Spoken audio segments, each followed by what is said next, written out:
Aujourd'hui, Dominique Louis et Jean-Louis Ricot vont nous parler de leur livre « Énergie nucléaire, le vrai risque ». Merci messieurs d'être avec nous. Est-ce que l'énergie nucléaire est sûre aujourd'hui? Est-ce que le nucléaire est sûr?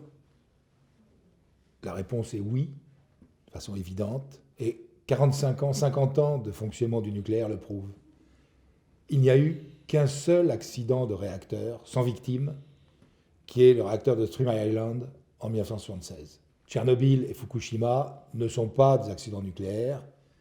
Tchernobyl est un accident du système soviétique et Fukushima est lié à un tsunami, n'est pas un accident lié à la technologie nucléaire en tant que telle.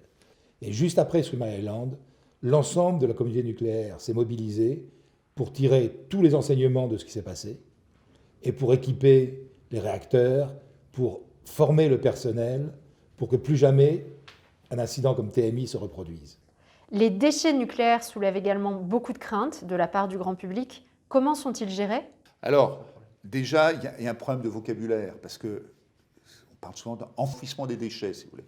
Donc, tout un chacun peut se dire, alors effectivement, on fait un trou dans le sol, et puis on balance les déchets, on met la terre dessus, on n'en parle plus.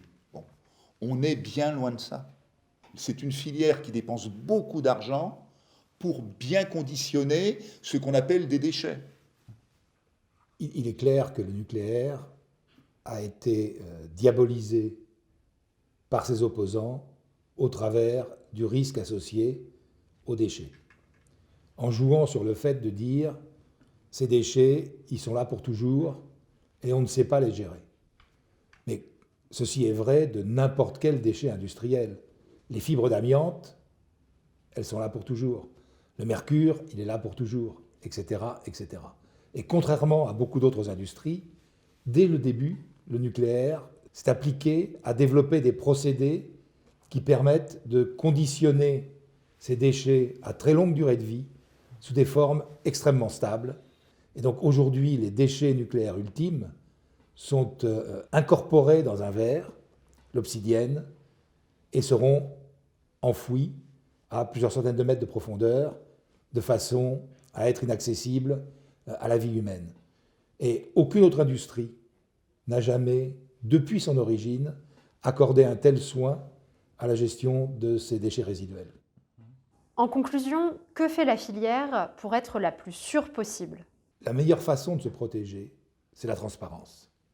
Et le nucléaire, depuis Tchernobyl, a mis en place une communication parfaitement transparente sur tout ce qui se passe à l'intérieur de ces installations, avec des autorités de contrôle comme l'autorité de sûreté nucléaire en France, qui ont tout pouvoir pour intervenir, pour contrôler, pour arrêter. Aujourd'hui, je crois que tout le monde prend conscience de ce qu'on appelle les risques systémiques. Le nucléaire n'est pas un risque systémique. Le CO2 est un risque systémique. Et les gens ont l'impression que le réchauffement climatique, c'est un peu comme j'oublie une casserole sur le gaz, je coupe le gaz, je laisse refroidir, ça va revenir. Non. Le réchauffement climatique, c'est un aller simple vers quelque chose de différent et on ne sait pas à quel moment on a passé le point de non-retour.